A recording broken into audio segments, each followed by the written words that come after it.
hill with a single building at its summit, Monkton Manse, the house at the end of the world. Originally a monastery many centuries ago, then a rich man's holiday home. Now nothing more than a deserted property, an abandoned folly. Empty and silent, holding within dust and shadows and bad memories, and one last terrible secret. Trammell Island, a long way from anywhere, and soon to be the end of more than one person's world. I stood at the very top of the cliff face, as close to the edge as I could get. Dry, cracked earth crumbled and fell away under my weight, dribbling streams of dirt down the sheer rocky face and into the crashing waters far below.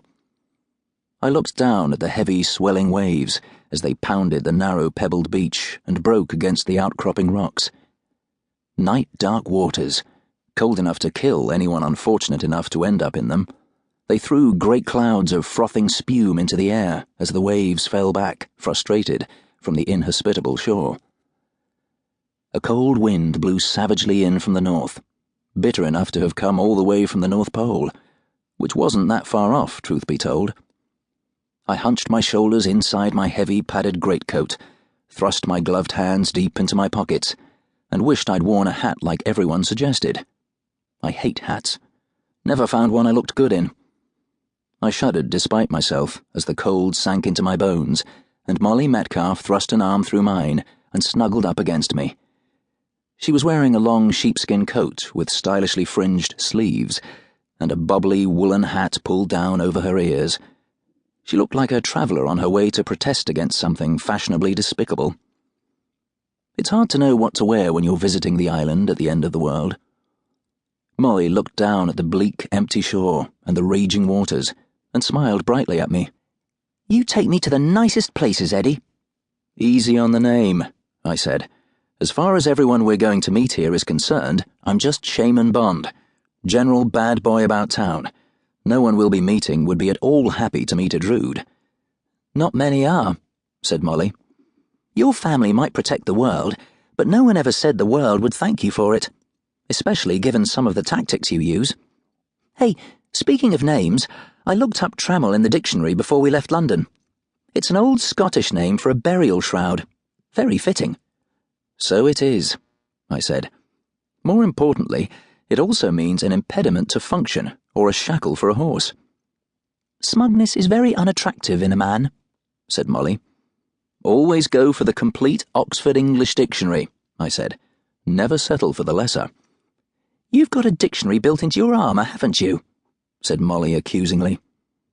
"Look at those gulls," I said.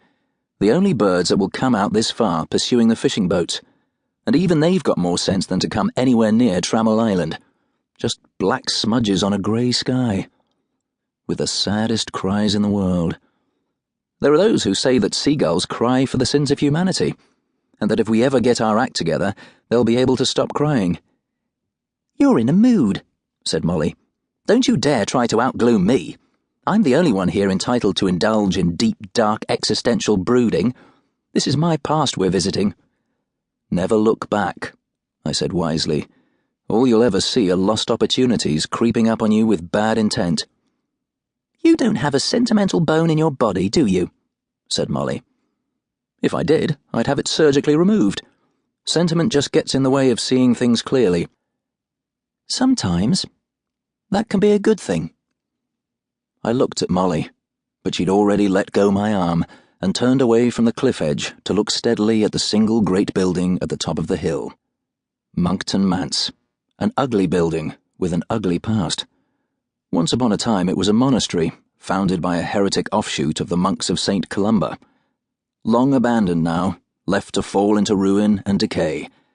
In the 1920s it was rebuilt and refurbished to resemble an old English country manor house, complete with pointed gables, a slanting grey-tiled roof, protruding leaded glass windows in a mock Tudor frontage, and a really big oaken front door. Large and solid and blocky, grim and forbidding, built to withstand time and the bitter elements. Even though no one had lived in Monkton Manse since the late 20s, it still looked ready for visitors, in a dark and threatening sort of way. Monkton Manse looked like it should be on the front cover of some old paperback Gothic romance. To keep listening to this audiobook, I've left you a link in the description so you can do it, at no cost thanks to Audible's 30-day free trial.